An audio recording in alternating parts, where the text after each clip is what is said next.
السلام عليكم ورحمة الله وبركاته. وعليكم السلام ورحمة الله وبركاته. إن الحمد لله نحمده ونستعينه ونستغفر ونعوذ بالله من شرور أنفسنا وسيئات أعمالنا من يهده الله فلا مضل له ومن يضلله فلا هادي له وأشهد أن لا إله إلا الله وحده لا شريك له وأشهد أن محمدا عبده ورسوله أما بعد رب اشرح لي صدري ويسر لي أمري واحلل عقدة من لساني يفقهوا قولي رب زدني علما رب زدني علما। সম্মানিত আজকের ক্লাসে উপস্থিত সুপ্রিয় ভাই সকল, প্রশংসা মাত্রই মহান করুণাময়ের জন্য, যিনি আমাদের সকলের উপরে কৃপা করেছেন, যার ফলে আমরা ক্লাসে উপস্থিত হতে পেরেছি। যিনার তৌফিকেই আমরা ভালো কাজ করতে সক্ষম হই। তিনার সহযোগিতা ছাড়া আমরা কোনোই কাজ করতে পারবো না। আর অসংখ্য শান্তি ধারা বর্ষিত হোক আমাদের সকলের প্রাণ প্রিয় নবী করিম মুহাম্মদ মুস্তাফা সাল্লাল্লাহু আলাইহি ওয়াসাল্লামের উপরে। আল্লাহুম্মা সাল্লি আলাইহি আল্লাহুম্মা বারিক আলাইহি। আজ ইনশাআল্লাহ আমরা একটি হাদিস নিয়ে আলোচনা করব। হাদিস হচ্ছে আল আরবাঈন আন-নওয়াবী, যে বইটিতে ইমাম নওয়াবী রাহিমাহুল্লাহ নীতিমূলক হাদিসগুলো একত্রিত করেছেন, যে হাদিসগুলোতে নীতিমূলক কথা বলা হয়েছে। অল্প কথা, কিন্তু তার উপরে অনেক বিষয় নির্ভর করে। এই জন্য বারবার এই কথাটাই বলি যে 40টি হাদিস কেউ যদি ব্যাখ্যা সহ ভালো করে পড়ে, তো দিনের অনেক মৌলিক বিষয়গুলো জানতে পারবে। আর আপনারা আশা করি পূর্বে যে হাদিসগুলো পড়ানো হয়েছে তা থেকে উপলব্ধি করেছেন, বুঝেছেন। আজকে একটি চমৎকার হাদিস আছে, যেটা আমাদের জীবনে অনেক কাজ লাগবে, আর অনেক জিনিসের সমাধান আছে, অনেক বিষয়ের সমাধান আছে যদি নীতি আমরা বুঝে যাই। তাহলে হাদিস হচ্ছে 27 নম্বর। আনিন নওয়াস ইবনে সামআন রাদিয়াল্লাহু আনহুমা আনিন নবী সাল্লাল্লাহু আলাইহি ওয়াসাল্লাম قال البر حسن الخلق والإثم ما حاك في نفسك وكرهت أن يطلع عليه الناس রাওয়াহু মুসলিম। এটা একটি হাদিস, আর এই হাদিসের সাথেই আরেকটি হাদিস রয়েছে। ওয়ান ওয়াবিসাত ইবনে মা'বাদ রাদিয়াল্লাহু আনহু قال أتيت رسول الله صلى الله عليه وسلم فقال جئت تسأل عن البر والإثم قلت نعم قال استفت قلبك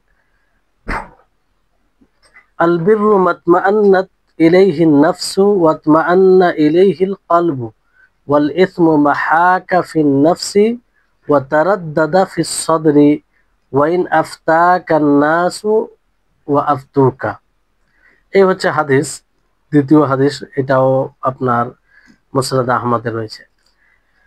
হাদিসটির অর্থ হচ্ছে যে নওয়াস ইবনে সামআন অথবা সিমআন, দুই ভাবেই পড়তে পারেন। নওয়াস ইবনে সামআন রাদিয়াল্লাহু আনহুমা থেকে বর্ণিত, তিনি নবী করিম মুহাম্মদ সাল্লাল্লাহু আলাইহি ওয়াসাল্লাম থেকে বর্ণনা করছেন যে আল বিররু হুসনুল খুলুকি। বীর বলা হয় ভালো চরিত্রকে, সৎ ব্যবহারকে। ভালো চরিত্র, সৎ ব্যবহারকে বীর বলা হয়। বুঝতে পারলেন? জি। আর ওয়াল ইসমু মাহাকা ফি নাফসিকা ওয়া কারিহতা আন ইয়াত্তালিআ আলাইহিন নাস। আর গুনাহ যেটা নফসে খটকা দেবে, কি দিবে? খটকা দেবে। আর আপনি অপছন্দ করবেন যে সেই বিষয়টা মানুষ জানুক, মানুষ জানবে, এটা আপনি অপছন্দ করবেন। তাহলে এই হচ্ছে হাদিস। দ্বিতীয় হাদিস হচ্ছে যে ওয়াবিসা বিন মা'বাদ রাদিয়াল্লাহু আনহু, তিনি বলেন যে আমি রাসূলের নিকটে এলাম। কার নিকটে এলাম? রাসূল সাল্লাল্লাহু আলাইহি ওয়াসাল্লামের নিকটে এলাম। তারপর তিনি বলেন যে রাসূল সাল্লাল্লাহু আলাইহি সাল্লাম বলেন জিতা তাসআলু আনিল বিররি ওয়াল ইসম, যে তুমি কি গুনাহ এবং নেকির সম্পর্কে, বীর সম্পর্কে জিজ্ঞাসা করার জন্য এসেছো? কুলতু নাম, তো তিনি বলেন আমি বললাম যে হ্যাঁ, এই জন্যই আমি এসেছি। তারপর নবী সাল্লাল্লাহু আলাইহি সাল্লাম বলেন ইস্তাফতি কলবাক, যে তুমি তোমার হৃদয়কে জিজ্ঞাসা করো। ফতোয়া কাকে জিজ্ঞাসা করো? হৃদয়কে। তারপরে আল্লাহ নবী বলেন যে আল বিররু মাতমাআন্নাত ইলাইহি নাফস, বীর মানে ভালো নেকি হচ্ছে যার প্রতি আত্মা প্রশান্তি পাবে। কি পাবে? স্থির থাকবে, প্রশান্তি। ওয়াতমাআন্না ইলাইহিল কলব, এবং হৃদয় প্রশান্তি পাবে। হৃদয় আত্মা দুটো আলাদা, বুঝলেন? ওয়াল ইসমু মাহাকা ফিন নফস, আর গুনাহ হচ্ছে যেটা আত্মায় খটকা দিবে। কি দিবে? খটকা দিবে। ওয়া তারাদ্দাদা ফিস সদরি, আর সন্দেহ সৃষ্টি করবে, দ্বিধা সৃষ্টি করবে, বুঝলেন? ওয়াইন আফতাকান নাস, হ্যাঁ, আর যদি মানুষকে, যদিও মানুষ তোমাকে ফতোয়া দেয়, বৈধতার ফতোয়া দেয়, বুঝলেন? তাহলে এই হাদিসটি ইসলামের নীতিমালার মধ্যে একটি অন্যতম নীতিমালা। মানে এর মধ্যে অনেক বিষয় নিহিত আছে, বুঝতে পারলেন? যেটাকে বুঝতে পারলে অনেক বিষয় থেকে অনেক বিষয় আপনি বুঝতে পারবেন, আর অনেক বিষয় এর উপরে নির্ভর করে, বুঝতে পারলেন? আপনারা বুঝতে পারবেন, আমি মনোযোগ দিয়ে শুনতে হবে, এতে অনেক আপনার জ্ঞান বৃদ্ধি পাবে ইনশাআল্লাহ। কারণ যেগুলো কথা বলা হয় ওলামাদের কথা নকল করে বলা হয়, এগুলো কথা বানিয়ে কোনো বলা হয় না। ওলামাদের যেগুলো বিজ্ঞ ওলামায়ে কেরাম রয়েছেন তাদের কথা নকল করে বলা হয়, বুঝতে পারলেন? তো বীর কাকে বলে? বীর বলা হয়, বীরের অর্থ ইতাআতের অর্থে আসে, সিদক সত্য, ইহসান সিলা, এগুলো অর্থ। সিলা মানে সম্পর্ক, সুসম্পর্ক রাখা, এগুলোর অর্থ আছে, বুঝতে পারলেন? কিন্তু শরীয়তে যখন বীর শব্দ ব্যবহার করা হয় তো পুরো দিন এর মধ্যে চলে আসে, পুরো দিন এর মধ্যে চলে আসে। কারণ সূরা বাকারার যখন 177 নম্বর আয়াত পড়বেন, সেখানে কিন্তু পুরো দিন বীর বলে পুরো দিনকে বলা হয়েছে, মানে সব রকম আমল এর অন্তর্ভুক্ত। যেমন আল্লাহ তাআলা কি বলেন, লাইসাল বিররা আন তুওয়াল্লু উজুহাকুম কিবালাল মাশরিক ওয়াল মাগরিব, যে বীর শুধু এটা নয় যে আপনি পূর্ব দিকে হবেন, পশ্চিম দিকে, পশ্চিমমুখী হবেন, এটা নয়। বীর হচ্ছে আল্লাহর উপরে ঈমান আনা, বুঝলেন? তারপরে আখিরাত, শেষ দিবসের প্রতি ঈমান, ফারিস্তাগণের প্রতি ঈমান, আসমানি কিতাব সমূহের প্রতি ঈমান, নবীগণের প্রতি ঈমান, আর আত্মীয় স্বজনকে মাল দেওয়া, ইয়েতিমদেরকে মাল দেওয়া, অর্থ দিয়ে সহযোগিতা করা, মিসকিনদেরকে সহযোগিতা করা, মুসাফিরদেরকে সহযোগিতা করা, এবং যারা ভিক্ষুক তাদেরকে সহযোগিতা করা, এবং গোলাম স্বাধীন করা। তারপর সালাত। তাহলে হৃদয়ের যেটা ঈমান, মৌলিক ঈমান, 6টা ঈমানের রুকুন কটা? 6টা, তাই না? সেগুলো চলে এলো, বুঝতে পারলেন? তারপরে আপনার আর্থিক ইবাদত, সহযোগিতা করা অর্থ দিয়ে, এটাও চলে এলো, বুঝতে পারলেন? তারপরে সালাত প্রতিষ্ঠিত করা, শারীরিক যেটা ইবাদত, এটাও চলে এলো, বুঝতে পারলেন? ওয়া আকামাস সালাত ওয়া আতাজ যাকাত, এটা আর্থিক। তারপরে আল্লাহ তাআলা করে ইদা আহাদু, যে যখন চুক্তি বন্ধন হবে, তো তারপর আল্লাহ তাবারক ওয়া তাআলা ধৈর্যের কথা বলেন। কিসের? ধৈর্যের কথা। তো এগুলো কি? এগুলো মানে ধৈর্য কার সাথে সম্পৃক্ত? ধৈর্য হৃদয়ের সাথে, না? তো এখানে দেখেন যে বীরের সংজ্ঞা দিতে গিয়ে আল্লাহ তাআলা এতগুলো আমলের কথা বলেন, আর কারণে ইমানের কথা বললেন, সালাতের কথা বললেন, যাকাতের কথা বললেন, অর্থ দিয়ে গরিব মিসকিন মুসাফির এদের সহযোগিতার কথা আল্লাহ তাআলা বললেন, তাই না? তো বীরের মধ্যে সব চলে এলো না? তো বীর যখন বলা হবে পুরো দিন, পুরো দিন, বুঝতে পারলেন? তারপরে বীরের অর্থ এটাও আছে যে ইহসান করা, কারো প্রতি ইহসান করা। বিশেষ করে আপনি পিতা মাতার প্রতি ইহসান করবেন, আত্মীয় স্বজনের প্রতি ইহসান করবেন, এটাও বীরের মধ্যে আসে, বুঝতে পারলেন? যেমন হাদিসে আছে যে নবী করিম মুহাম্মদ সাল্লাল্লাহু আলাইহি ওয়াসাল্লাম বলেন যে লা ইয়াজিদু ফিল উমরি ইল্লাল বীর, যে মানুষের বয়সে বৃদ্ধি হয় শুধুমাত্র একটি কারণে, সেটা কি? বীর। সেটা কি? বীর মানে পিতামাতার সাথে ইহসান, এটার ব্যাখ্যা করা হয়েছে, বুঝতে পারলেন?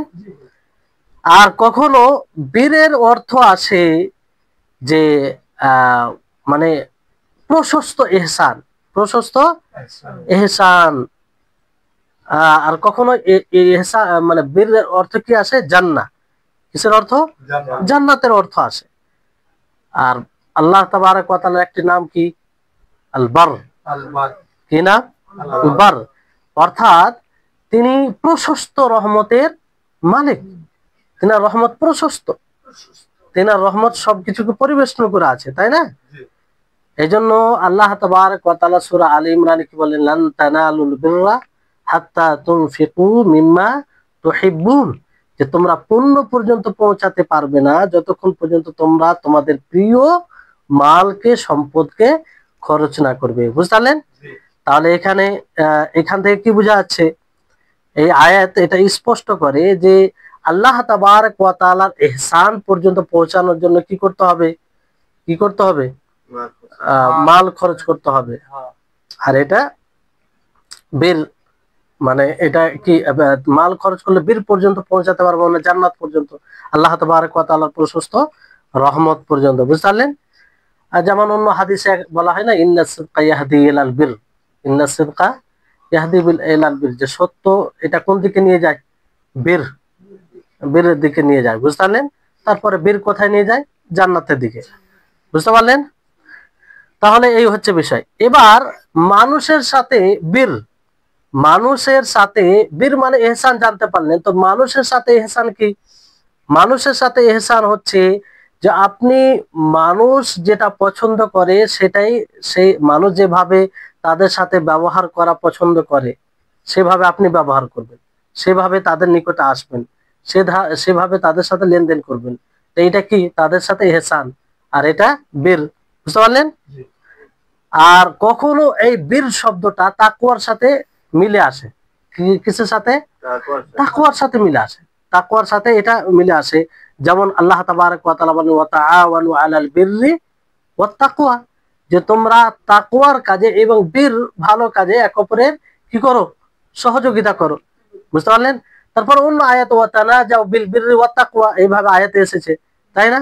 তো ওলামাগণ বিদ্বানগণ বলেছেন যে যখন বীর শব্দ তাকওয়ার সাথে আসবে তখন বীরের অর্থ হবে ইহসান, মাখলুকের সাথে কি করা? ইহসান করা। আর তাকওয়ার তখন অর্থ হবে কি হবে? যে তাকওয়ার অর্থ হবে যে আল্লাহর জন্য আমল করা, আল্লাহর জন্য আমল করা, মানে আল্লাহর সাথে ইহসান করা, আল্লাহর জন্য আমল করা। অনেক আর কিছু বিদ্বানগণ এইভাবে বলেছেন যে তখন বীরের অর্থ হবে ইতাআতের কাজ করা, অনুসরণের কাজ করা, যখন তাকওয়ার সাথে আসবে। আর তাকওয়ার কি অর্থ হবে? হারাম কাজ থেকে বিরত থাকা। কি থেকে বিরত থাকা? হারাম কাজ থেকে বিরত থাকা, বুঝতে পারলেন? তাহলে এই হচ্ছে, এক কথায় আপনাদেরকে বলি যে আল্লাহর সাথে ইহসান মানে আপনি একমাত্র আল্লাহর জন্য আমল করবেন, হ্যাঁ? আর নবী করিম মুহাম্মদ সাল্লাল্লাহু আলাইহি ওয়াসাল্লাম যে পদ্ধতিতে আমল করেছেন সেই পদ্ধতিতে তার জন্য আমল করবেন। তাহলে এটা আল্লাহর সাথে বীর, আল্লাহর সাথে ইহসান, বুঝতে পারলেন? আল্লাহর সাথে ইহসান করা হবে, বুঝতে পারলেন? মানে আমল একমাত্র আল্লাহর উদ্দেশ্য হবে। তো এই হচ্ছে বিষয়। এবার যদি হাদিসে দেখা যায় যে আল্লাহ নবী বলেন যে আল বীর হুসনুল খুলুক, যে বীর এটা ভালো চরিত্রকে বলা হয়, ভালো চরিত্রকে বলা হয়। তো ভালো চরিত্রকে বলা হয়, এখানে বীর শব্দটি মানে কেন খাস ভাবে এখানে আলোচনা করা হয়েছে? মানে বীর তো সমস্ত বিষয়কে বলা হয়, কিংবা মানে বীরের সংজ্ঞা দিতে গিয়ে আল্লাহ নবী কি বললেন? হুসনুল খুলুক, মানে ভালো চরিত্র। তো আপনারা এর পূর্বে কি জানলেন যে বীর বলতে পুরো দিন চলে আসে? তো বিশেষভাবে হুসনুল খুলুককে আল্লাহ নবী কেন বললেন? কারণ এর বিশেষ গুরুত্ব থাকার কারণে। ভালো চরিত্র, ভালো ব্যবহার, ভালো ক্যারেক্টার, এটা কি শরীয়ত ইসলামেতে বিশেষের গুরুত্ব আছে। এই জন্য হাদিসে আছে যে আল্লাহর নবী নিকটে কিয়ামতের হাসরের মাঠে কারা নিকটে থাকবে? যাদের আখলাক চরিত্র ভালো থাকবে, যাদের আখলাক চরিত্র ভালো থাকবে। আর মানুষ সব থেকে বেশি জান্নাতে যাবে এই আখলাকের কারণে। কিসের কারণে? আখলাকের কারণে। তো এইভাবে হাদিসে এর ফজিলত আছে। যেমন হজের ব্যাপারে আল হাজ্জু ইয়াউম আরাফা বলা হয়েছে, আল হাজ্জু ইয়াউম আরাফা। তো হজের মধ্যে কি শুধু আরাফার বিধান আছে আর অন্য কোনো বিধান নেই? আছে, কিন্তু আরাফার কথা কেন বলা হয়েছে? তার একটা বিশেষ গুরুত্ব থাকার কারণে। অনুরূপ ভাবে হুসনুল খুলুক, এই হুসনুল খুলুকের অনেক গুরুত্ব আছে শরীয়ত ইসলামিয়াতে, বুঝতে পারলেন? তো এই হচ্ছে হুসনুল খুলুক। তারপরে যে গুনহার সংজ্ঞা দিতে গিয়ে আল্লাহ নবী মুহাম্মদ সাল্লাল্লাহু আলাইহি ওয়াসাল্লাম বলেন যে ওয়াল ইসমু মাহাকা ফি নাফসিকা, যে গুনাহ হলো যেটা আপনার আত্মায় খটকা দিবে। কি দিবে? খটকা দিবে। ওয়া কারিহতা আন ইয়াত্তালিআ আলাইহিন নাস, আর আপনি অপছন্দ করবেন যে আপনার কৃত কর্ম মানুষ জানুক। আপনি যেটা করছেন, যেটা আপনাকে খটকা দিচ্ছে, সেটা সম্পর্কে আপনি অপছন্দ করবেন যে মানুষ জানুক, মানুষ জানুক, বুঝতে পারলেন? তো এই হচ্ছে বিষয়। তো এই যেমন ধরেন যে কোনো কাজ হয়তো আপনি যেটা করতে যাচ্ছেন সেটা নিন্দনীয় হতে পারে, হ্যাঁ, সেটা মানুষ মানে খারাপ দৃষ্টিতে দেখতে পারে। তো এরকম আপনার দিলে অন্তরে খটকা দিবে যে কি জানি মানুষ কি বলবে দেখলে, হ্যাঁ, মানুষ কি বলবে, কিংবা মানুষ দেখলে লজ্জিত হবেন, লজ্জা লাগবে, কি এরকম একটা খটকা যদি দেয়, তো মনে ভাববেন যে সেটা কি, সেটা গুনাহ, সেটা গুনাহ। তাহলে আপনি জেনে নেবেন যে গুনাহ কাকে বলে, তখন আপনি বিরত থাকবেন, তখন আপনি কি থাকবেন? বিরত থাকবেন। এবার আসুন আপনাদেরকে এর কয়েকটি প্রকার আছে যে এই অপছন্দ করে, যে মানুষ অপছন্দ করবে। আপনি যখন কোনো কাজ করতে গিয়ে এটা মনে করবেন, ধারণা করবেন যে আপনার কাজ যদি লোক জানে তাহলে আপনি সেটাকে অপছন্দ করবেন। এই অপছন্দ করা এর কয়েকটি প্রকার রয়েছে, কয়েকটি প্রকার রয়েছে, ভালো করে বুঝবেন। এগুলো খুব মানে সমস্ত মানুষের সাথে জড়িত বিষয় এগুলো, কারণ এগুলো প্রয়োজন পড়লে আপনার জানা থাকলে আপনি অধিকভাবে গুনাহ থেকে বাঁচতে পারবেন, নেকির কাজ করতে পারবেন। ওই জন্য বলে যে যারা জ্ঞানী হয় তারা তত আল্লাহর সাথে সুকৌশল ভাবে ব্যবসা করতে পারে, আর যারা যত জ্ঞানে কম হয় তারা ওই রকম কৌশল অবলম্বন করতে পারে না, বুঝতে পারলেন? তো যত আপনি জ্ঞান অর্জন করবেন, যত জানবেন, তত ভালোভাবে আল্লাহর সাথে তো আমরা ব্যবসা করি না, ব্যবসা করি কি করি না? সালাত আদায় করে তার কাছে কি নিবো আমরা? জান্নাত নিব, তাই না? যাকাত দিয়ে কি নিবো? জান্নাত নিব, আল্লাহর সন্তুষ্টি লাভ করব, এটাই না? তো এটা একটা এক প্রকার ব্যবসা। আল্লাহ তারা এই ব্যবসার সাথে এটা তুলনা দিয়েছেন। তো এই ব্যবসা সুকৌশলে কারা করতে পারবে? যারা জ্ঞান অর্জন করতে পারবে, যাদের মধ্যে জ্ঞান থাকবে। আপনি যত সূক্ষ্ম ভাবে শরীয়তকে জানবেন, তত সূক্ষ্ম ভাবে সুকৌশল ভাবে আল্লাহর সাথে ব্যবসা করতে পারবে। এইগুলো বিষয় জানা থাকলে তো, না জানা থাকলে তো সম্ভব নয়, এত গভীর ভাবে কে দেখবে, বুঝতে পারলেন? তো প্রথম প্রকার হচ্ছে, যদি আপনি অপছন্দ করেন যে কাজটি করতে যাচ্ছেন, যে এই কাজটি মানুষ দেখলে, মানুষ জানলে আপনি সেটা পছন্দ করেন না যে মানুষ জানুক। তো এটা পার্থিব বিষয়ে হতে পারে। কি বিষয় হতে পারে? পার্থিব বিষয়ে হতে পারে। তো পার্থিব বিষয়ে যদি হয় তাহলে ওটা কোনো সমস্যা, এটা পার্থিব বিষয় হলে সেটা দেখবেন যে যদি ক্ষতিকর হয় আপনার জন্য তো সেটা ছেড়ে দিবেন, ক্ষতিকর হয় তো ছেড়ে দিবেন। পার্থিব বিষয়ের সাথে সম্পৃক্ত হলে, যদিও শরীয়তে তার কোনো নেই, পার্থিব বিষয়ে যদি হয় আর শরীয়তে আপত্তিকর বিষয় হয় তাহলে সেটা ছেড়ে দেবেন।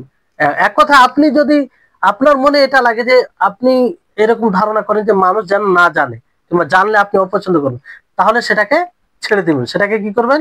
ছেড়ে দিবেন, বুঝতে পারলেন? দ্বিতীয় প্রকার হচ্ছে যে আপনি অপছন্দ করবেন যে মানুষ আপনার কর্মকে জানুক, সেটা হারাম হবে, সেটা হারাম বিষয়ে। সেটা কি বিষয়ে? হারাম বিষয়ে। যেমন অনেক কিছু আছে, যে মদ খাওয়া, মদ খেতে যাচ্ছেন আপনি, এটা হারাম। কি? হারাম। তো আপনি এটা অপছন্দ করছেন যে মানুষ জানুক, মানুষ জানুক কিংবা মানুষ দেখুক, তাহলে এই কারণে আপনি হারামটা ছেড়ে দিবেন। তো এটা মুরুয়াত আদবের মধ্যে পড়ে। কিসের মধ্যে? শিষ্টাচারের মধ্যে পড়ে।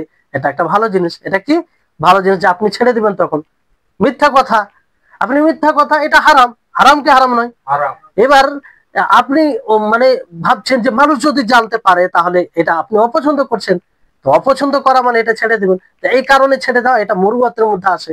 এটা কিসের মধ্যে আসে? মুরুয়াতের মধ্যে আসে। তো এটা এটা এটা একটা ভালো বিষয়। তৃতীয় বিষয় হচ্ছে যে আপনি অপছন্দ করবেন যে মানুষ আপনার কর্মকে জানুক কিংবা দেখুক, বুঝতে পারলেন? আপনার সৎ আমল, যে সৎ আমল করতে যাচ্ছেন, সেই সৎ আমল করতে গিয়ে আপনি অপছন্দ করছেন যে মানুষ আপনার সৎকর্মকে জানুক।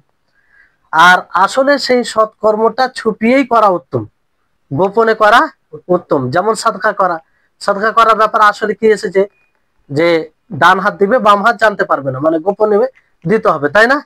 তো এই সময় যদি আপনি অপছন্দ করেন যে মানুষ যেন আমার এই সাদকা করাটা না জানতে পারে, আর জানাটা আপনি খারাপ মনে করেন, অপছন্দ করেন, তাহলে এটা প্রশংসনীয়। এটা কি প্রশংসনীয়? এটা হওয়া চাই। এটা কি চাই? হওয়া চাই। হ্যাঁ, যদি কোনো জায়গায় প্রকাশ্য ভাবে দান করতে গিয়ে লোকের উৎসাহ হয়, লোক আরো মানে এই কাজে অগ্রগামী হয়, তো সেখানে আপনি করতে পারেন, সেখানে আপনি করতে পারেন, বুঝলেন? কিন্তু এখানে বিষয় আসছে যেটা ছুপিয়ে করা উত্তম হবে সে বিষয়ে। তারপরে চতুর্থ প্রকার, যে আপনি অপছন্দ করবেন, আপনি অপছন্দ করবেন কোন সৎ আমল করতে গিয়ে যে মানুষ এই সৎ কর্মকে জানুক, মানুষ আপনার এই সৎ কর্মকে জানুক, এটা আপনি অপছন্দ করবেন। কিন্তু সেই সৎ কর্ম আসলে প্রকাশ্য ভাবেই করাটা উত্তম, প্রকাশ্য ভাবে করা উত্তম। তাহলে এই ধরনের আমলকে যদি মানুষ জানতে পারবে এটাকে অপছন্দ করে, তাহলে এটা নিন্দনীয়। এটা কি? নিন্দনীয়। যেমন জামাতে সালাত পড়াটা, জামাতে সালাত পড়া কি উত্তম? এটা প্রকাশ্য না, এটা তো প্রকাশ্য, এখানে ছুপিয়ে পড়ার কিছু আছে? জামাত মানে সকলে একত্রিত হবে, একসাথে পড়বেন। তো এটা ইসলামের শেয়ার, ইসলামের একটা কি শেয়ার, ইসলামের ধার্মিক একটা সৌন্দর্য। তো এইখানে যদি কেউ অপছন্দ করে যে মানুষ জানুক, এই জন্য যদি কেউ না যায় জমাতে নামাজ পড়তে, তাহলে এটা ভালো কাজ হবে? হ্যাঁ, এটা ভালো কাজ হবে না, এটা নিন্দনীয় হারাম কাজ হবে, বুঝতে পারলেন? তারপরে পঞ্চম প্রকার হচ্ছে যে মানুষ অপছন্দ করবে তার আমল মানুষ জানুক, এটা অপছন্দ করবে কোন ভয়ে? যে সে কাজের মানুষের ত্রুটি বর্ণনা করবে কিংবা তার নিন্দা করবে, তার নিন্দা করবে, বুঝতে পারলেন? যে এই কাজটি করতে গেলে মানুষ নিন্দা করবে, মানুষ কি বলবে, মানুষ বদনাম করবে, বুঝতে পারলেন? তা এরকম যদি মানে এরকম হওয়ার কারণে কোনো আমল করতে গিয়ে এটাকে মানুষ জানুক, মানে এটা অপছন্দ করবে করে, তাহলে এটা জানতে হবে গুনাহ। এটা কি? গুনাহ। এটা কি? গুনাহ। তাহলে এটা থেকে কি থাকবে? বিরত থাকবে, এটা থেকে বিরত থাকবে। তাহলে এই যে বাক্য যে আল বিররু মানে ওয়াল ইসমু মাহাকা ফি নাফসি, যে গুনাহ হচ্ছে যেটা আত্মায় খটকা দেয়, আত্মায় কি দেয়? খটকা দেয়, মানে দ্বিধা সংকোচ তৈরি হয়। ওয়াকারিহিতা আইয়াত্তালি আলাইহিন নাস, আর এটা অপছন্দ করে যে মানুষ জানুক। তাহলে এইখান থেকে একটা নীতিগত আমরা কথা বুঝতে পারি যে যখনই একজন মুমিনের নফসে আত্মায় খটকা জাগবে কোন কাজ করতে গিয়ে, তাহলে তাকে নিশ্চিতভাবে জানতে হবে যে কাজটি মানে গুনাহ, ছেড়ে দিতে হবে, তাকে কি করতে হবে? ছেড়ে দিতে হবে। কিংবা মানুষ মানুষ জেনে নিবে, এটাকে অপছন্দ করে তার হৃদয়, যে মানুষ জানবে কি বলবে, তার মানে কি যে কাজটি ভালো নয়। কাজটি ভালো থাকলে তো মানুষ চাইবে যে মানুষ জানুক, তাই না? এই জন্য তার পর্যায়ে বলা হলো, সেক্ষেত্রে আলাদা আলাদা সেটা বলা হয়েছে, বুঝতে পারলেন? তো এইখানে বিষয় হচ্ছে যে যদি ধরেন এমন কোনো বিষয় আছে যে বিষয়টি করতে গিয়ে, যে আমলটি করতে গিয়ে আপনার কি হচ্ছে যে খটকা লাগছে, কিংবা দুটি দ্বিমত, এখানে দুটি পদ্ধতি, মানে দুই ধরনের আমল হতে পারে, দুই ধরনের আমল হতে পারে। খুব গুরুত্বপূর্ণ কথা, ভালো করে শুনবেন, কারণ এটা সবার সাথে মানে হয়, এটা হয় কি হয় না আপনারা মিলিয়ে নেবেন। যে ধরেন মানে দুই আলেমের দুই ফতোয়া আছে, দুই আলেমের দুই ফতোয়া আছে, উভয়ের কাছে দলিল আছে, উভয়ের কাছে দলিল আছে। উভয়ের কাছে দলিল আছে, আর উভয়ের দলিল এক অপরের নিকটবর্তী, কাছাকাছি, হকের নিকটবর্তী। মানে আপনি কোনো দলিলকে প্রাধান্য দিতে পারছেন না। এই আলেমের ফতোয়া শুনছেন দলিল ভিত্তিতে, সেটাও মনে হচ্ছে হক। এই আলেমের ফতোয়া শুনছেন দলিল ভিত্তিতে, সেটাও মনে হচ্ছে হক। কোনো দলিলকে কোনো দলিলের উপরে প্রাধান্য দিতে পারছেন না। তো সেই সময় আপনি কি করবেন? যেমন এর একটি উদাহরণ, যে একজন যে হায়েজা মহিলা, হায়েজা বলতে বুঝেন যে মাসিক যা আসে, ওই অবস্থায় মহিলার মসজিদে প্রবেশ করা। তো এক প্রকার আলেম কি বলছেন? যে মসজিদে প্রবেশ করা যাবে। এক প্রকার আলেম কি বলছেন? মসজিদে প্রবেশ করা যাবে না। উভয়ের পক্ষে দলিল আছে, দলিল দিক থেকে কাছাকাছি মনে হবে। তো এই অবস্থায় কি করণীয় হবে? যে আপনি সেখানে দেখবেন যে আমি দায় মুক্ত কোন নিয়তে হব, আমি দায় মুক্ত হব, মানে কোনো প্রকারের সন্দেহ থাকবে না। তো কোনো প্রকারের সন্দেহ থাকবে না, সেটা কোন ফতোয়া? সেটা মসজিদে প্রবেশ না করা। উভয়ের ফতোয়া তো উভয়ের মত দলিল ভিত্তিতে। কিসের ভিত্তিতে? দলিল ভিত্তিতে। তো ওই জায়গায় যে ফতোয়াকে মেনে আপনি নিরাপদ মনে করবেন, নিজেকে নিরাপত্তা মনে করবেন, কোন প্রকারের আপনার দ্বারা ভুল হবে না, যে পথ অবলম্বন করতে গেলে এটা মনে হবে সেটা পথ অবলম্বন করবেন। আর সেটা কি? মসজিদে প্রবেশ করবে না, মসজিদে ওই সময় প্রবেশ করবে না। এবার যদি মসজিদে প্রবেশ করাকে এটা মনে করেন ঠিক, যদি না ঠিক হয় তাহলে ভুল হলো কি হলো না, আর করবে না, তার মানে কি? যে এটা সতর্কতার পথ এটাই। এইরকম, এটা একটা মাত্র উদাহরণ, এটা কি উদাহরণ, কিন্তু এই মানে এইরকম বিষয়, এইটা পথ অবলম্বন করতে হবে, বুঝলেন? দ্বিতীয় ধরন হচ্ছে যে দুই মুফতি ফতোয়া দিয়েছে, দুই মুফতি ফতোয়া দিয়েছে, আর দুই মুফতি কিন্তু ফতোয়ার উপযুক্ত। এমনটা নয় যে একজন উপযুক্ত নয় তারপরে ফতোয়া দিচ্ছে। মানে অনেকে আছেন যে ফতোয়ার মেশিন, হ্যাঁ, মানে ফতোয়া দিয়ে যাচ্ছে, অথচ উপযুক্ত নয়। আর মানে এখন তো মুফতি রেডিমেড রেডিমেড পাওয়া যায়, মানে 2 বছর কোর্স করলো মুফতি হয়ে গেল, তার মানে উসুলগত জ্ঞান নেই, মুফতি হয়ে গেল। এগুলো একটা ইসলামের সাথে খেলোয়াড় ছাড়া কিছু নয়। ইফতা এটা পড়ে অভিজ্ঞতার মাধ্যমে হয়, 2 বছর কোর্স করে যে মুফতি হয়ে যাবে এরকম বিষয় নাই। কিন্তু আমাদের সমাজে কিছু লোক আছে যে 2 বছর কোর্স যদি করে নেয়, মানে 2 বছরে ইফতা কোর্স আছে, তাহলে মুফতি, তাকে মুফতি বলে মানে লকব দিয়ে দেওয়া হয়, আর সে ফতোয়া দেয়, অথচ নীতিগত মৌলিক জ্ঞান থাকে না। বড় আফসোসের বিষয় এটা। তো এই হচ্ছে বিষয়। তো এখানে ধরেন দুই মুফতি ফতোয়া দিয়েছে, দুজনেই ফতোয়ার উপযুক্ত। তো এখন দুই মুফতির মধ্যে যে মুফতির ফতোয়া গ্রহণ করতে গিয়ে আপনার অন্তরে খটকা জাগাবে, আপনাকে দ্বিধায় নিয়ে আসবে, বুঝতে পারলেন? তাহলে সেই মুফতির ফতোয়াকে আপনি পরিহার করবেন। কি করবেন? পরিহার করবেন। আর যার ফতোয়া আপনাকে নিশ্চিত করবে সেটাকে আপনি গ্রহণ করবেন, বুঝতে পারলেন? এখানে একটা কথা মনে রাখবেন, এগুলো বিষয়ে কিন্তু পক্ষপাতিত্ব এবং প্রবৃত্তিকে একদিকে রাখতে হবে, নিরপেক্ষ ভাবে এগুলো সম্ভব। যদি আগে থেকে আপনি কোন মুফতির দিকে মানে ধাবিত থাকেন, তাকে মানে পক্ষপাতিত্ব করেন, তাহলে এটা সম্ভব নয়। তখন হক হক বাতিলের মধ্যে পার্থক্য করতে পারবেন না, বুঝতে পারলেন? তো এই ক্ষেত্রে একটা বিষয়, যে সব সময় আপনি নিজেকে অপবাদ থেকে মুক্ত রাখবেন। কি থেকে মুক্ত রাখবেন? অপবাদ থেকে মুক্ত রাখবেন। হ্যাঁ, যেমন আল্লাহ নবীর এটাই পদ্ধতি ছিল। দেখেন আল্লাহ নবীর জীবনে আমাদের জন্য উসওয়া, কত বড় শিক্ষা। দেখবেন জিনার ব্যাপারে কেউ সন্দেহ করতে পারে না, সন্দেহ করে?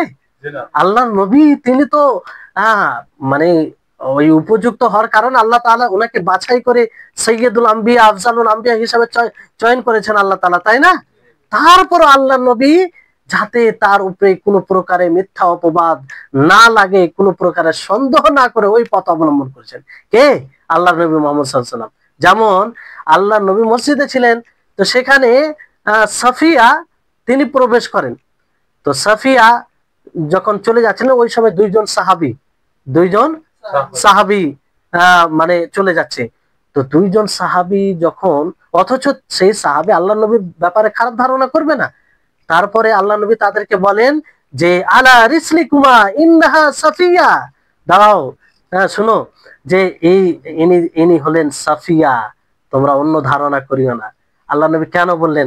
সাহাবা বললেন যে আপনি আল্লাহর রসূল, এটা তো কোনো নাই। তারপরও আল্লাহ নবী এটা বলে স্পষ্ট করলেন যে মানুষকে সবসময় এমন পথ অবলম্বন করা উচিত যাতে মানুষ সন্দেহ প্রকাশ না করে, সন্দেহতে না পড়ে যায়। যেমন আপনাকে উদাহরণ দিই, যে আপনি জানেন যে দুটি পথ আছে, আপনি হলোমাল যাবেন, ঠিক আছে? হলোমাল এখান থেকে যাবেন, হলোমালে যাওয়ার পথ কয়টি? দুটি। একটি পথে একটি পথে মানে আহ, মানে খারাপ পথ, কিংবা সেই পথ দিয়ে গেলে বেশিরভাগ মানুষ ব্যভিচারে লিপ্ত হয়। কিসে লিপ্ত হয়? ব্যভিচারে লিপ্ত হয়, কিংবা মানুষ মনে করে যে ওই পথ দিয়ে যাওয়া মানে সে ব্যভিচার করে কিংবা ওই কাজে যুক্ত আছে। আর একটি পথ নিরাপদ। একটি পথ কি? নিরাপদ। মানুষ ওখানে এসে সেই পথ দিয়ে গেলে কিছু মনে করে না। তো আপনি কোনটি পথ অবলম্বন করবেন? নিরাপদ। যেখানে এরকম কোনো বিষয় নেই, যেখানে এরকম কোনো বিষয় নেই। কারণ ওই পথ দিয়ে যদি যান, যদিও আপনি ওই কাজে যুক্ত না থাকেন, যদিও আপনি ঘৃণা করেন, কিন্তু মানুষ কি করবে? সন্দেহ করবে। এই সন্দেহ থেকে মানুষকে দূরে থাকতে হবে। তো ফতোয়ার বিষয়ে তাই, আপনি সুবিধাবাদী হলে হবে না। দুই দুই ফতোয়ার, দুই মুফতির ফতোয়া আছে, তা আমার কোনটা সুবিধা আগে দেখে নি। হ্যাঁ, একটা হচ্ছে যে আমি তো আগে থেকে এটাকে ঠিক মনে করেছিলাম, অথবা এটাকে গ্রহণ করে নি, আর বুক ফুলিয়ে মানুষকে বলবো যে হ্যাঁ এটা অমুক মুফতির ফতোয়া, তাহলে এটা হক হকের আলামত নয়, এটা হকের আলামত নয়। আপনি নিরপেক্ষ ভাবে, পক্ষপাতিত্ব অবলম্বন না করে আপনার হৃদয় যেটা মানে যার উপরে সন্তুষ্ট হবে যে এটা হক, বুঝতে পারলেন, সেটা হবে, বুঝতে পারলেন, সেভাবেই করতে হবে। তো এই হচ্ছে বিষয়। তারপরে আপনার এখানে একটা বিষয়, যে নবী করিম মুহাম্মদ সাল্লাল্লাহু আলাইহি ওয়াসাল্লাম গুনহার সংজ্ঞা দিলেন, তাই না? এই সংজ্ঞা যদি আমরা মনে রাখি তো অধিক গুনাহ থেকে বেঁচে থাকতে পারবো কি পারবো না? বেঁচে থাকতে পারবো। আর এটা হাদিস। তারপরে আরেকটি হাদিস, যে নিচে হাদিস একটি পড়েছিলাম, পরের হাদিস, মানে এই হাদিসের সাথেই সম্পৃক্ত সেই হাদিসটি, যে ওয়াবিসা বিন মা'বাদ রাদিয়াল্লাহু আনহু থেকে বর্ণিত, তিনি বলেন যে আমি রাসূল সাল্লাল্লাহু আলাইহি সাল্লামের নিকটে এলাম, তো আল্লাহ নবী বলেন যে তুমি কি নেকি এবং গুনাহ সম্পর্কে জিজ্ঞাসা করার জন্য এসেছো? তো ওয়াবিসা বিন মা'বাদ তিনি বলছেন যে হ্যাঁ আমি এই জন্যই এসেছি। তো আল্লাহ নবী কি বললেন? যে ইস্তাফতি কালব, যে তুমি তোমার হৃদয়কে জিজ্ঞাসা করো, তুমি তোমার হৃদয়ের কাছে ফতোয়া নাও। ইস্তাফতা, ইস্তাফতি মানে কি? ফতোয়া নেওয়া। আমরা যেমন ফতোয়া নেওয়ার জন্য মুফতির কাছে যাই না, ভালো অভিজ্ঞ আলেমের কাছে যাই, তো হৃদয়কে আল্লাহ নবী বলছে তুমি তোমার হৃদয়ের কাছে ফতোয়া নাও, তাকে জিজ্ঞাসা করো। তখন আল্লাহ নবী এখানে আহ সৎ কাজের সংজ্ঞা কি দিলেন? আল বিররু মাতমাআন্নাত ইলাইহিন নাফসু ওয়া তাতমাআন্না ইলাইহিল কলব। দেখেন কি সুন্দর নীতিগত কথা, যে সৎ নেকি হচ্ছে যার যেটার উপরে আত্মা এবং হৃদয় প্রশান্ত থাকবে। কি থাকবে? হ্যাঁ, প্রশান্ত থাকবে, মানে অস্থির এরকম থাকবে না, বুঝতে পারলেন? আসলে এই হাদিসটি, পুরো হাদিসটি এইভাবে আছে যে ওয়াবেসা ওয়াবেসা বিন মাহবাদ আল আসাদি তিনি রাসূল সাল্লাল্লাহু আলাইহি সাল্লামের নিকটে আসে, আর তিনি চাইছিলেন যে গুনাহ এবং নেকি সম্পর্কে আল্লাহ নবীকে জিজ্ঞাসা করবে, কোনো জিনিস ছাড়বেন না, বুঝলেন? তো আল্লাহ নবীর সামনে আরো কিছু সাহাবায়ে কেরাম ছিলেন, আরো কিছু সাহাবায়ে কেরাম ছিলেন। তো তিনি চাইছিলেন যে নবীর নিকটে গিয়ে প্রশ্ন করবে, নবীর নিকটে গিয়ে প্রশ্ন করবে, কিন্তু যেতে পারছিলেন না। তো যাই হোক আল্লাহ নবী তাকে দেখেন, আর তাকে বলেন যে অবেসাকে ছেড়ে দাও, তাকে আমার নিকট আসতে দাও। ওদনু ইয়া অবেসা, যে হে অবেসা তুমি এসো। আল্লাহ নবী এই কথাটি কয়েকবার বললেন, কয়েকবার বললেন। তো তিনি বলছে যে আমি আল্লাহ নবীর নিকটে গেলাম, তার সামনে আমি বসলাম, তারপরে তিনি বলেন যে হে অবেসা, হে অবেসা তুমি কি নেকি এবং গুনাহ সম্পর্কে জিজ্ঞাসা করার জন্য এসেছো? মানে আল্লাহ নবী এইভাবে বলেন যে ইয়া ওয়াবিসা উখবিরুকা আওতাস আলুনি, যে আমি তোমাকে বলবো না তুমি প্রশ্ন করবে? তো তিনি বলছেন যে আপনি বলুন, বরং আপনি আমাকে বলুন। তো আল্লাহ নবী তখন কি বলেন, জি ইতা তাসআলুনি আনিল বিররি ওয়াল ইসম, যে তুমি আমার নিকটে এসেছো নেকি এবং গুনাহ সম্পর্কে জিজ্ঞাসা করার জন্য। তো তখনও তিনি ব্যক্ত করেনি, তা আল্লাহ নবী কিভাবে জানতে পারলেন? এটা একটা প্রশ্ন জাগছে কি জাগেনি? প্রশ্ন জাগছে কি জাগে না? যে সাহাবী ব্যক্ত করেনি, তিনি আসলেন, কাছে হলেন, তো আল্লাহ নবী বলছে যে আমি কি খবর দেব তুমি কিসের জন্য এসেছো? তো তিনি বললেন হ্যাঁ বলুন। তখন আল্লাহ নবী কি বললেন, যে তুমি এসেছো নেকি এবং গুনাহ সম্পর্কে জিজ্ঞাসা করার জন্য। বীর ওই ইসম কাকে বলে এই সম্পর্কে জিজ্ঞাসা করার জন্য। এখনো তো ব্যক্ত করেনি, উনি করেছিলেন? করেনি। তো এখানে প্রশ্ন জাগছে কি জাগে না? তো এর উত্তর ওলামাগণ এইভাবে দিয়েছেন যে এক হচ্ছে যে নবী করিম মুহাম্মদ সাল্লাল্লাহু আলাইহি সাল্লাম নিজের অভিজ্ঞতায় বলেছিলেন, কারণ একজন শিক্ষক ছাত্রদের ব্যাপারে বুঝতে পারে যে সে কি তার পূর্বের যে তার সাথে সাক্ষাৎ, তার সাথে কথা বলে, তাকে পড়ায়, সেই অনুযায়ী একটা মানে অভিজ্ঞতায় বলে। তো এটা হতে পারে একটা কারণ। তৃতীয় কারণ হতে পারে যে এটি নবী সাল্লাল্লাহু আলাইহি সাল্লামের ফিরাসাত ছিল, দূরদর্শিতা ছিল, তার মানে এরকম ব্যাপার ছিল। কিংবা আরেকটি কারণ হতে পারে যে আল্লাহ নবীকে কেউ খবর দিয়েছিল, অন্য কেউ বলেছিল যে সে এই জন্য হয়তো আসবে কিংবা আসছে, বুঝলেন? কিংবা আল্লাহ তাবারক ওয়া তাআলা ওহী করে বলতে পারেন। কি করে বলতে পারেন? ওহী করে বলতে পারেন। তো এগুলো কারণের মধ্যে যে কোনো একটি কারণ হতে পারে, যে কোনো একটি কারণ হতে পারে, বুঝতে পারলেন?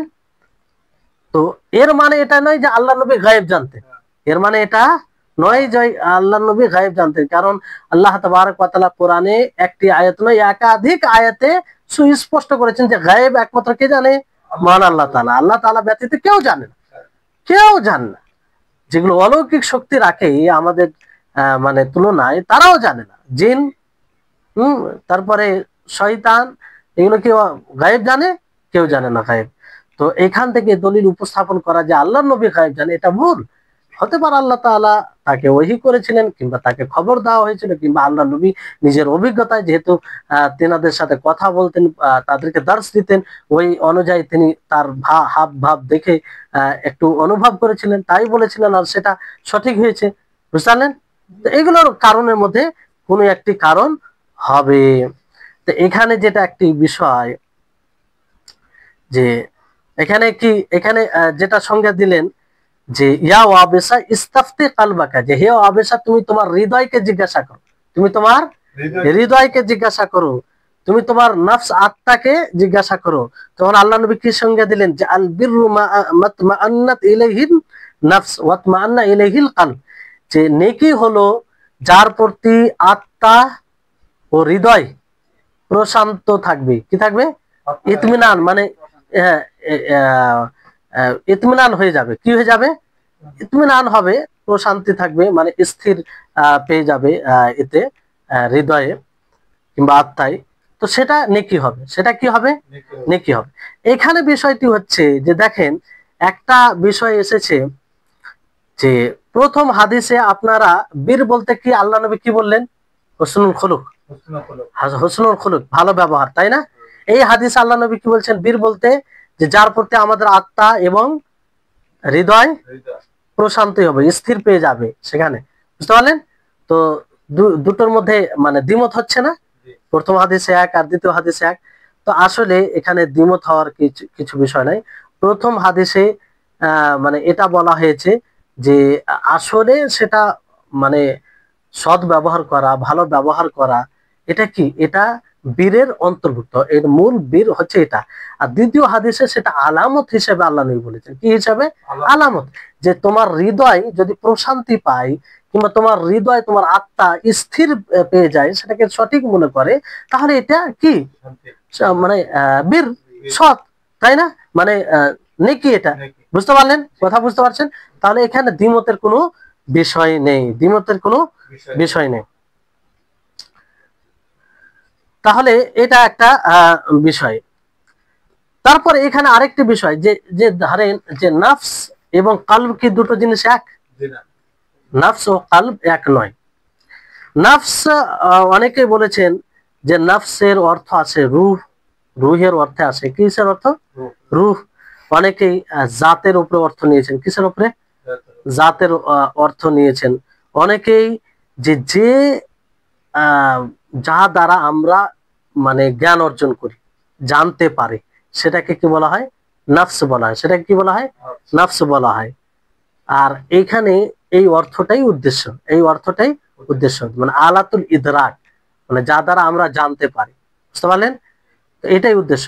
কারণ দেখেন অনেক সময় মানুষের হৃদয় গুনহার উপর প্রশান্ত থাকে, থাকে কি থাকে না? থাকে, থাকে। যেমন আপনাকে উদাহরণ দিই, কিংবা ওলামাগণ এইভাবে উদাহরণ দিয়েছেন যে জন্ম দিবস পালন করা, কি নবী সাল্লাল্লাহু আলাইহি সাল্লামের জন্ম দিবস পালন করা, এটা কি শরীয়ত সম্মত? শরীয়ত সম্মত না। অথচ অনেকে পালন করে, তাদের হৃদয় প্রশান্ত থাকে কি থাকে না? থাকে কি থাকে না? থাকে। তাহলে কি এটা নেকির কাজ হয়ে গেল? নেকির কাজ হলো না। ওই জায়গায় দরকার আছে যে আত্মার প্রশান্তি পাওয়া, আত্মায় স্থির পাওয়া। আত্মা বলতে এখানে কি, যে যা দ্বারা আমরা জানি, কোন জিনিসকে বুঝি, কোন জিনিসের মধ্যে পার্থক্য করি। আলাতুল ইদরাক মানে বুঝার যেটা যন্ত্র আল্লাহ তাআলা আমাদেরকে দিয়েছেন, সেটা উদ্দেশ্য। তো সেটা যদি স্থির থাকে, সেটা যদি প্রশান্তি পায়, তাহলে সেটা নেকি হবে। কিন্তু যারা জন্ম দিবস পালন করে, নবী সাল্লাল্লাহু আলাইহি ওয়াসাল্লামের জন্ম দিবস পালন করে প্রশান্তি থাকে, তাদের হৃদয় থাকে কিন্তু আত্মা থাকে না। মানে আলাতুল ইদরাক যেটা বলছে, যা দ্বারা মানুষ জ্ঞান অর্জন করে, সঠিক বেঠিকের মধ্যে পার্থক্য করে, সেটা প্রশান্তি থাকে না। সেটা যদি তারা ব্যবহার করে, তাহলে নিশ্চিতভাবে তারা বুঝতে পারবে যে এটা সঠিক নয়, এটা কি নয়? সঠিক নয়। তাহলে বুঝতে পারলেন? তাহলে এই হচ্ছে বিষয়। এই হাদিসটি কত গুরুত্বপূর্ণ বলেন তো? কত গুরুত্বপূর্ণ যে আল্লাহর নবী মৌলিক একটা নীতি বলে দিলেন। আল্লাহ নবী দেখেন, দেখেন আল্লাহ নবীকে যখন জিজ্ঞাসা করতে আসেন সেই সাহাবী, তা আল্লাহ নবী একটা একটা করে বলেননি যে এটা নেকি, এটা নেকি, এটা নেকি, এটা গুনাহ, এটা গুনাহ, এটা গুনাহ, এটা গুনাহ, এইভাবে বলেছেন আল্লাহ নবী? না, একটা নীতি বলে দিলেন। এটা কি বলে দিলেন? নীতি বলে দিলেন যে দেখো, নেকি হচ্ছে একটা সৎ ব্যবহার, ভালো ব্যবহার। আর নেকি হচ্ছে হাদিসে দ্বিতীয় হাদিসে যেটা আল্লাহ নবী কি উসুল বললেন, নীতি বললেন, যে যেটার প্রতি আত্মা ও হৃদয় কি পাবে? প্রশান্তি পাবে, স্থির পেয়ে যাবে। বুঝতে পারলেন কথা? বুঝছেন? তাহলে এর ভিত্তিতে যতগুলো আসবে সেটা কি নেকি, আর এর বিপরীতে যেটা যাবে সেটা কি? গুনার কাজ। যেটা বলা হয়েছে যে মাহা কাফি নাফসিক, যে তোমার হৃদয়ে খটকা দিবে, তোমার হৃদয়ে খটকা দিবে, দ্বিধা সংকোচে পড়ে যাবে। তুমি মানে মানুষ জানবে, এটাকে অপছন্দ করবে। কেন অপছন্দ করছো? তার মানে অবশ্যই তাতে কিন্তু আছে, তাতে কিন্তু আছে। দেখেন এইগুলো বিষয় অনুভবনীয় বিষয়, আমরা এগুলো মানে সকলেই বুঝি, তাই না? অনেক সময় কাজ করতে গিয়ে দেখেন না যে এটা করছি কি লোক কি বলবে, তার মানে কি? তার মানে এটা সঠিক নয়, 100% এটা সঠিক নয়। বুঝলেন? কিন্তু ভালো কাজে যদি এটা করে, তার পর্যায়গুলো বলা হয়েছে, সেই হিসাবে আপনাদেরকে দেখতে হবে। তাহলে যেহেতু এই হাদিসের সাথে সম্পৃক্ত, একটু হালকা 2-4 মিনিট বেড়ে গেল, আপনাদেরকে অনুরোধ করবো শোনার জন্য, কারণ গুরুত্বপূর্ণ বিষয়। বুঝলেন? তো এই হাদিসে আপনার নীতিগত আল্লাহ নবী কথা বলেছেন, যা থেকে বোঝা যায় যে প্রত্যেক আলেমকে, এবং যারা কোরআন ও হাদিসের ব্যাখ্যা করবে, কোরআন হাদিসের জ্ঞান রাখবে, মুফতির এটা উচিত হবে যে নীতিগত কথা বলা মানুষকে, যে এমন ভাবে কথা বলবে যে কথার উপরে, যে কথা দ্বারা যেন অনেক কিছু শিখে যায়, অনেক কিছু বুঝে যায়। যেমন আল্লাহ নবী এটা করলেন, আল্লাহ নবী এটা করলেন, বুঝলেন? এটা একটা স্পষ্ট ভাবে বোঝা যায়। অনেকেই দেখবেন যে পাপ কাজ করে সন্তুষ্ট থাকে, তো হৃদয় যে প্রশান্তি পাবে ভালো কাজে, তাহলে এটা নেকির আলামত, নেকির আলামত। এর জন্য কালবে সালিম লাগবে। কি লাগবে? কালবে সালিম, বিশুদ্ধ চিত্ত, বিশুদ্ধ হৃদয়। কালবে সালিম না থাকলে এটা কোনো বিষয় না। অনেকে দেখবেন গান করে, মদ খেয়ে নিজেকে মনে করে মানে ভালো, প্রশান্তি পায়, তাই না? অনেকেই তো গুনাহ করে, পাপ করে, মানে অহংকার করে, করে কি করে না? অনেকেই বলে আমি আজকে 2 মেয়ের সাথে ব্যভিচার করেছি। অনেক আছে করে, তো সেটা নিয়ে কি করছে? গৌরব করছে, অহংকার করছে, তাই না? তো এটা প্রশান্তিতে, এটা নেকির আলামত হবে কি? এটা নেকির আলামত নাই, কারণ তার মধ্যে কালবে সালিম নেই। তার মধ্যে কি নেই?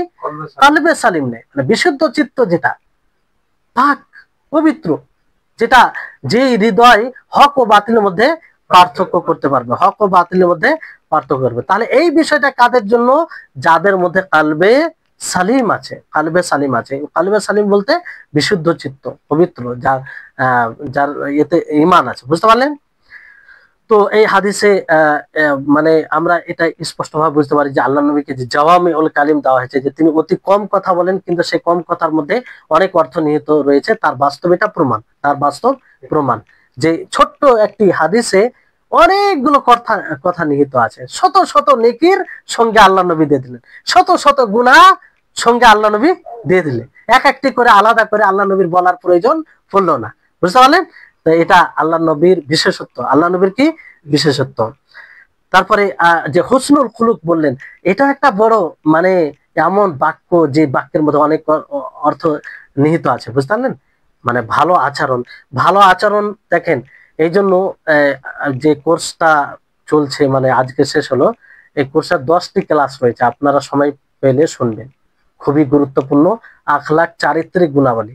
আমরা জানি ভালো চরিত্রবানকে, যে মানুষের সাথে সদ্ব্যবহার করে, ভালো কথা বলে, মানুষের সাথে লেনদেন করে, সেই ভালো চরিত্র। কিন্তু ভালো চরিত্র বলতে এটাই অর্থ নয়, এর 3টা দিক আছে। যে আল্লাহর সাথে ভালো ব্যবহার করতে হবে, হ্যাঁ বুঝতে পারলেন? মানুষের সাথে ভালো ব্যবহার করতে হবে এবং নিজের সাথে ভালো ব্যবহার করতে হবে। আল্লাহর সাথে ভালো ব্যবহার করতে গিয়ে কি কি বিষয়কে লক্ষ্য রাখবেন, সেটা 3টি বিষয় রয়েছে, সেটা লক্ষ্য রাখলে আপনি। তারপরে নাফসের সাথে ভালো ব্যবহার করতে গিয়ে কি লক্ষ্য রাখবেন, মানুষের সাথে ভালো ব্যবহার করতে গিয়ে কি লক্ষ্য রাখবেন, তাহলে আপনি এগুলোকে লক্ষ্য রাখলে ভালো চরিত্রের অধিকারী হবে। অত্যন্ত গুরুত্বপূর্ণ সেই 10টি ক্লাস আপনারা অবশ্যই শুনবেন। আমি আপনাদেরকে বিশেষভাবে বলছি, সেটা শোনার চেষ্টা করবেন। বুঝতে পারলেন? তাহলে এই হচ্ছে বিষয়। তারপরে আরেকটি বিষয় আছে, যে ধরেন যে সদ্ভাব, মানুষের সাথে সদ্ভাব মানে অবলম্বন করা। যদি মানুষ রাগান্বিত হয়, এটা কি তার বিপরীত হবে? তার বিপরীত হবে না। যেখানে রাগ করে মানুষের যদি শিক্ষা হয়, মানুষকে যদি ভালো শিক্ষা দেন, তো এটা একটা প্রশংসনীয়। কিন্তু রাগ করে যদি আপনি ক্ষতি করেন, নিজের ক্ষতি করেন, অন্যদের ক্ষতি করেন, তাহলে এটা নিন্দনীয় হবে, আর এটাকে ছেড়ে দিতে হবে। এটাকে কি করতে হবে? ছেড়ে দিতে হবে। বুঝতে পারলেন? নবী সাল্লাল্লাহু আলাইহি ওয়াসাল্লামের ব্যবহার এখানে ফুটে ওঠে না? নবী সাল্লাল্লাহু আলাইহি ওয়াসাল্লাম কি সুন্দরভাবে তাকে বুঝালেন, উদাহরণ দিয়ে, মানে কি সুন্দরভাবে তাকে বুঝালেন। তো এই ব্যবহার আমাদেরকে আহ মানে অবলম্বন করতে হবে। বুঝতে পারলেন? তারপর আমাদের সব সময় নিজের হৃদয়ের দিকে ফিরে আসতে হবে। প্রত্যেকটা কাজ করার পূর্বে আমরা আগে নিজের হৃদয়কে জিজ্ঞাসা করব। কাকে জিজ্ঞাসা করব? নিজের হৃদয়কে, যে আমাদের হৃদয়ের অবস্থা কি, আমাদের কালব কি বলছে, আমাদের নফস, আত্মা কি বলছে। যে কাজটি করতে যাচ্ছি সেটা করে কি সন্তুষ্ট? সন্তুষ্ট বলতে এটা করতে গেলে মানুষ দেখে নিবে, এটা অপছন্দ, এরকম কি মনে হচ্ছে? যদি এরকম মনে হয় তো ছেড়ে দেবো, এরকম মনে হয় ছেড়ে দেবো। বুঝতে পারলেন? আর যদি এরকম মনে হয় যে দ্বিধা সংকোচ তৈরি করে, তো ছেড়ে দেবো। কারণ এই ক্ষেত্রে তো আপনারা হাদিস জানেন, যেটা পূর্বে আপনাদেরকে পড়া হয়েছে, যে কোনো জিনিস যদি সন্দেহতে নিপতিত করে, তো সেটাকে পরিহার করো, এমন জিনিস অবলম্বন করে যাতে কোনো সন্দেহ নেই। বুঝতে পারলেন? তো এরকম বিষয়, এবং সংশয়ের বিষয়কে ছেড়ে দিবেন। এতেই সতর্কতা রয়েছে, যাতে সংশয় আসবে সেটাকে পরিহার করবেন, এমন জিনিস অবলম্বন করেন যাতে কোনো প্রকারের সংশয় নেই। বুঝতে পারলেন? তাহলে এই হচ্ছে বিষয়। আর সর্বোপরি শরীয়তে সমস্ত বিষয় দলিলের উপরে নির্ভর করে। এটা মানুষের মধ্যে যা প্রসিদ্ধ আছে তার উপরে নির্ভর না করে না। বুঝলেন? দলিলের ভিত্তিতে কোনটা সৎ, কোনটা গুনাহ, এটা দলিলের ভিত্তিতে পার্থক্য করা হবে। যাই হোক, এই ছিল সংক্ষিপ্ত হাদিসের ব্যাখ্যা। এটা একটা সমুদ্র, এই সমুদ্রতে আপনি যত ডুব দিবেন তত এর হাদিস থেকে বের হবে। তো সম্ভাব্য অনুযায়ী এই সংক্ষিপ্ত সময়ে উপস্থাপন করা হলো। আল্লাহ তাবারক ওয়া তাআলার নিকটে আমরা দোয়া করি, আল্লাহ যেন আমাদেরকে ঠিক আল্লাহ নবী যে নীতিমালা বর্ণনা করেছেন গুনাহ এবং পাপের ক্ষেত্রে, গুনাহ, পাপ এবং নেকির ক্ষেত্রে, সেই নীতিকে লক্ষ্য করে যেন আমরা গুনাহকে জেনে গুনাহ থেকে বিরত থাকতে পারি, নেকিকে জেনে নেকির কাজ করতে পারি। বুঝতে পারলেন? আল্লাহ তাআলা সার্বিকভাবে যেন আমাদের সকলকে ভালো কাজ করার তৌফিক দান করেন। ওয়া আখিরু দাওয়ানা আলহামদুলিল্লাহি রাব্বিল আলামিন। আসসালামু আলাইকুম ওয়া রাহমাতুল্লাহি ওয়া বারাকাতুহু।